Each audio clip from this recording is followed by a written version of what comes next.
AG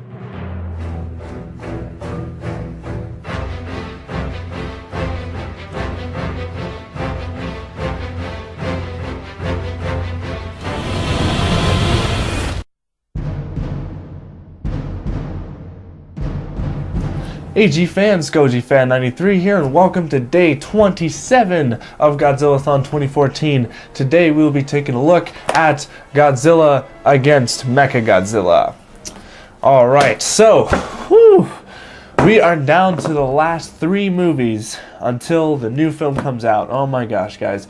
I'm getting kind of tired, but, alright, here we go. Godzilla against MechaGodzilla. This is one of my favorite movies in the Millennium series, just because it has it just has really good action scenes, and this Kiryu, also known as MechaGodzilla 3, is actually my favorite MechaGodzilla incarnation. Not just because it was the bones of the original Godzilla, but just because well, I'll get into that later. So anyways, another reason why I love this film so much is the human story to it. Actually, I love the human characters in this movie, and I love the storyline that goes along with it. It's actually a very deep movie. It just like on both sides, you get a really good human story and really good monster fights.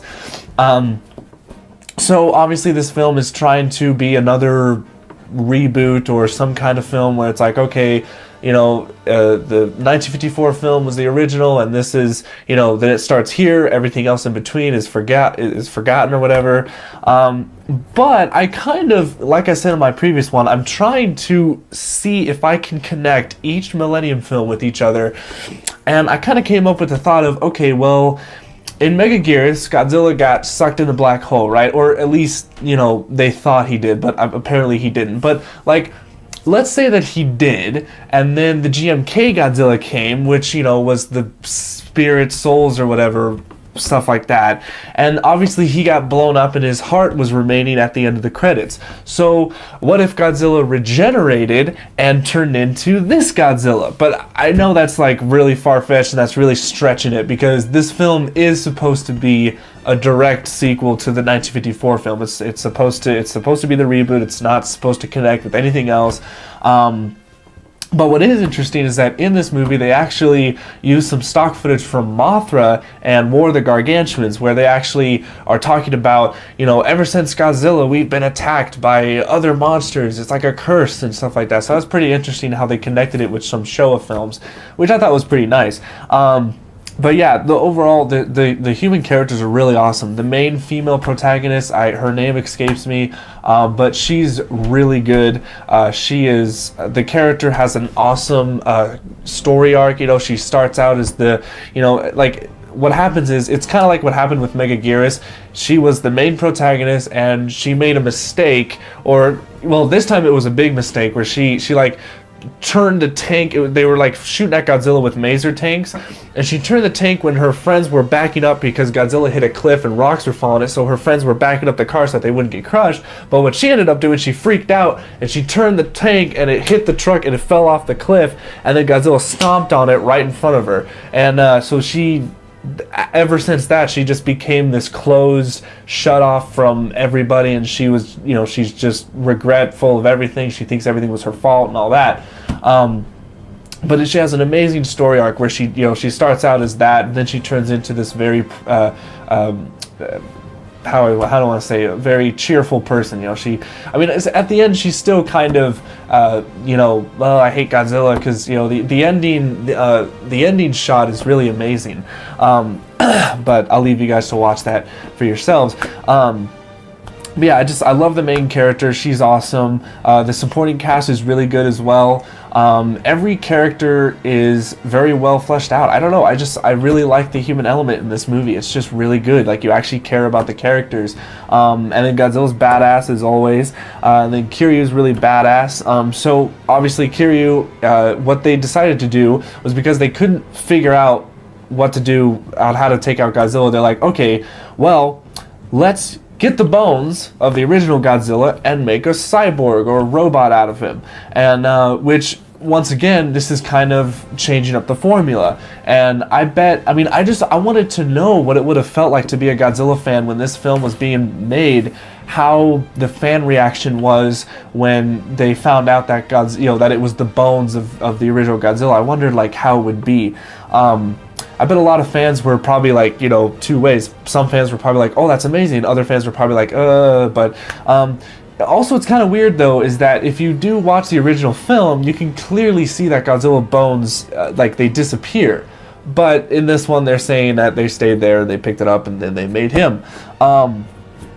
But yeah, it's a really cool idea. It's a really cool origin story for this. They're keeping MechaGodzilla fresh, obviously because, once again, MechaGodzilla is made from humans, not from aliens. So now we have 2 MechaGodzillas that are made from humans. So in order to make Kiryu stand out from MechaGodzilla 2, they had to give him some different kind of origin, which is really cool. Another thing is that in his chest plate, he has the awesome weapon known as the Absolute Zero Cannon, and it basically shoots out absolute zero temperature, and it freezes everything automatically, right away, and then it just shatters it. So that was their plan, is to freeze Godzilla and just shatter him and deal with him that way. But obviously things don't go well, and when Kiryu first fights Godzilla, since Godzilla still, or the original Godzilla still has some DNA in the robot, when Godzilla does his roar, it actually triggers Kiryu, and all of a sudden Kiryu just goes back to primal, oh my god, I remembered I'm Godzilla and I gotta destroy things and stuff like that. So Godzilla retreats, and then Kiryu, all of a sudden his eyes, they start to glow red, and he just goes on a rampage. And what's funny is they say well, shut him off, what do we do? And they're like, we can't do anything, and we have to wait till his basically till his batteries run out or whatever, until he can't function anymore. Because that's the one downfall about Kiryu, is that he actually has a time limit. I think they said he has 2 hours of battle time or something like that. So that's kind of what are they working on? Are they working on AA's with this guy? Are there AA batteries that they put in him? Is that how they make Kiryu work? I don't know. But so they have to wait till Kiryu runs out of energy, and they say oh, there's an hour left, and they can't do anything. So basically they have to sit by while Kiryu just destroys stuff for an hour. And I love the line from one of the programmers or whatever. She's just looking up at the commander. She's just like, God help us. And it's just yeah, definitely, you're gonna need it. But yeah, so there's also the soundtrack is really good. We get the composer from Godzilla vs. MechaGodzilla back, so it actually has the same kind of soundtrack of MechaGodzilla with the whole boom boom boom boom boom boom boom, and it's really awesome. That soundtrack is just awesome. But they do add a few new. There's some new tracks in it. But overall, it's a fantastic soundtrack. And the other thing that I want to talk about is the reason why I love this film more than Tokyo SOS is because this is the first Godzilla film where it's just Godzilla and MechaGodzilla. There's no other monsters interrupting this. Because think about it. In Godzilla vs. MechaGodzilla, he had King Caesar with him. In Terra MechaGodzilla, we had Titanosaurus interfering with Godzilla MechaGodzilla. In Godzilla vs. MechaGodzilla 2, we had Rodan interfering. But this time, it's finally just Godzilla and MechaGodzilla duking it out. And the final battle is so awesome in this movie, because rather than it being, because some Godzilla movies, especially the Heisei series, does this a lot, where it's mostly just a standoff where they're just shooting beams at each other, and there's not really a lot of close combat. But in this one, I mean, man, both Kiryu and Godzilla just go in close and just smack each other. They're doing all these cool moves. I mean, Kiryu stabs Godzilla in the arm with this arm blade that pops out. Godzilla blows his fire breath at his arm and then kicks him in the gut. I mean, it's just the moves and the choreography that they did in this movie is just awesome. I love the fight scene in this movie. It's just it's awesome. I love it. Yeah, but that's pretty much all I got. I mean, it's kind of, you just got to see it for yourself. It's a really good movie, and I know a lot of people say that it's a lot of fans consider it to be not the strongest in the Millennium series, and I can see that, and I can see why Tokyo SOS might be a little bit stronger, because this film was more of a setup for Tokyo SOS because Tokyo SOS is a complete sequel to this. But in my opinion, I just like this one more just because it's more focused with Godzilla and Kiryu, because in Tokyo SOS, Mothra has to come in because she always wants to, you know, it kind of, I don't know, it just makes things even more complicated. So this film is just a simple monster bash classic MechaGodzilla movie, and it's just awesome. I love it. So if you haven't seen it, highly recommend go out and watch it. It's awesome. And I think actually they're starting to resell this DVD at Walmart along with all the other Blu-rays and re-releases that they're doing. So yeah, highly recommend getting this movie. But that's pretty much all I got for this one. So thank you guys so much for watching. Stay tuned for tomorrow for Godzilla Tokyo SOS, and I'll see you guys then. Stay big, G fans.